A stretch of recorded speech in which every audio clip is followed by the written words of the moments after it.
Peace friends, welcome back to the channel. Today we are reviewing this lovely crochet book, 150 Favorite Crochet Motifs. This book was published in 2020 by Yoko Hatta, and she is the knitting and fiber artist behind Kazekobo Studio, which is out of Tokyo, Japan. Okay, let's get right into it. One of the reasons I was drawn to this book is because of the colors and the way that the motifs have been put together. I was really drawn into that. I also like the fact that it's a big book. There's lots of ideas in here, tons of things that you could do. And the book is in full color, so that's one of the things I also like about it. And it is divided into sections. So you have the first section, which is dealing with circles. And let's take a look here. So she gives you some ideas on how you can put these circles together. Again, I love the color combinations. So much that you could play with and choose from.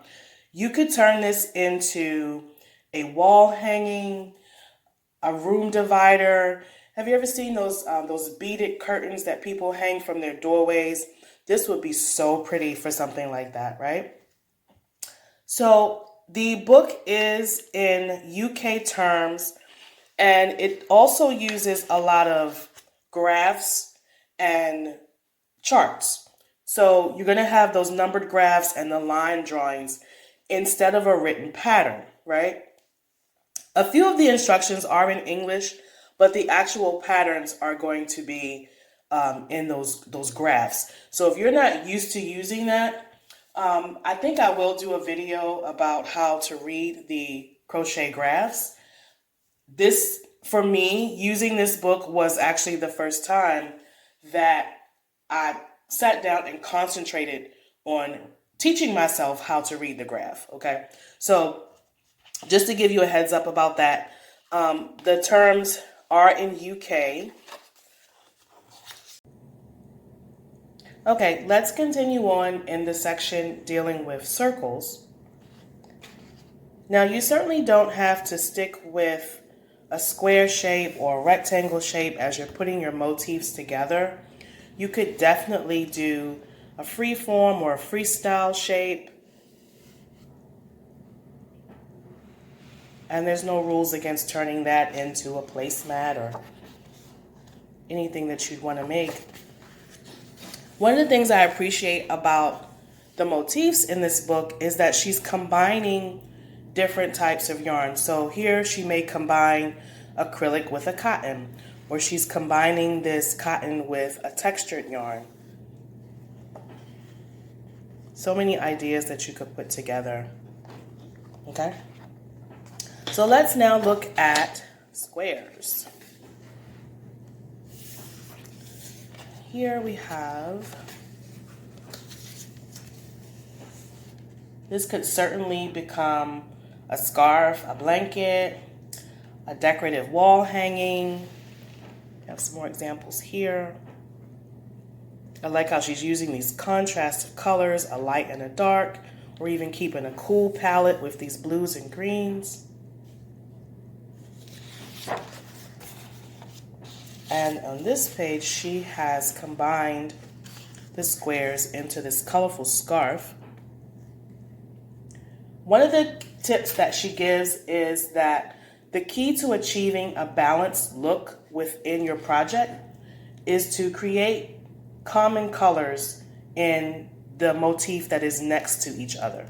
So, for example, you see the yellow is used here in the center, and she's used it again as the outside border in the next square, right? And then that yellow is then repeated again in the center of this square. Or you can see this purple here is used on round 2 of this motif, and then she uses it again in the center of the next square. So that's one way to keep your design cohesive and balanced. Okay. Really pretty granny squares, traditional granny square. And here she's turned the squares on their side. Something fun you can consider.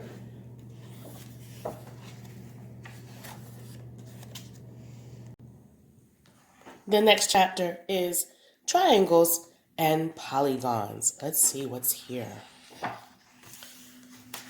Now these are really cool. You could certainly turn these into a blanket. And these remind me of those soft baby toys. You could certainly make one of those. This could even be used for a handbag. Lots of fun. I love making triangles.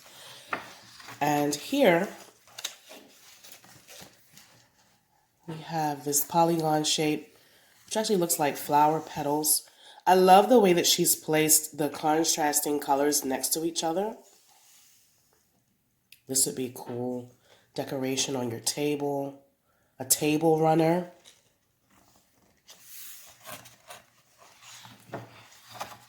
There's another example with the rose petals. Here she's combined triangular motifs to form the larger hexagon. And on this one, she's using warm colors and she's joined them together. And she says one way you can achieve this look is by making the motifs in different sizes. So filling in the spaces by using the smaller motifs against the larger ones. And she says they're incomplete. So like she might do 2 rounds of this one to make it smaller and to fill in the spaces.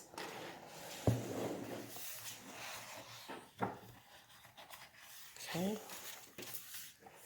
Here we have some more. She's using a mohair yarn here and a wool to get that fuzzy feel so it looks like snowflakes.